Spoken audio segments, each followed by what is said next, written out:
Hello everyone, আমি রিদিমা। আমি আবার চলে এসেছি তোমাদের সাথে একটি ভিডিও শেয়ার করার জন্য, যেটি হলো একটি মোমো রেসিপি।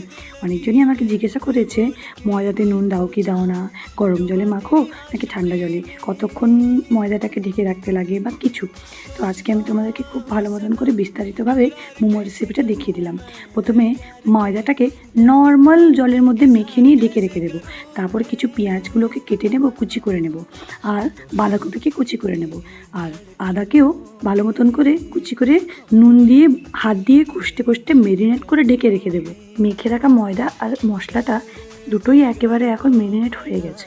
15-20 মিনিট ঢেকে রাখার পরে ওই ময়দাটাকে গোল গোলভাবে কেচি কেটে নিয়ে একটা ছোট্ট রুটির আকার বানাবো, আর ওটার মধ্যে মশলাগুলো দিয়ে ভালো মতন করে একটা মোমোর শেপে যেরকম বানায় কুচি করে নিয়ে রেডি করব।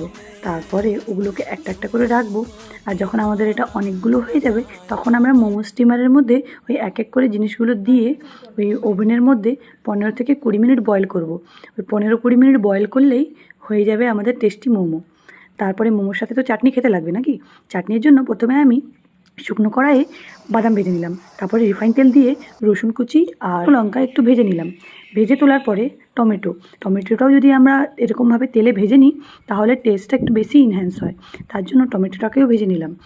তারপরে গ্রাইন্ডারের মধ্যে আগে আমি শুধুমাত্র বাদামটাকে গ্রাইন্ড করলাম, কারণ আমার মনে হয় বাদামটাকে আগে গ্রাইন্ড করলে বাদামটা একটু ভালো মতন করে গ্রাইন্ড হয়ে যায়, নাহলে টমেটো সব কিছু যদি একসঙ্গে দিই ভালো মতন করে গ্রাইন্ড হতে চায় না। তার জন্য হচ্ছে আমি প্রথমে বাদামটাকে গ্রাইন্ড করে নিলাম। গ্রাইন্ড করার পর ওপর থেকে টমেটো, রসুন আর শুকনো লঙ্কা দিয়ে ওই গ্রাইন্ড করে দিলাম। গ্রাইন্ড করার পর যে মিক্সচারটা তৈরি হলো তার ওপর দিলাম পরিমাণ মতো নুন। ওটাকে আমি একটা জিনিসে ভরে নিলাম, ব্যাস আমাদের তৈরি হয়ে গেল ভালো টেস্টি মোমো।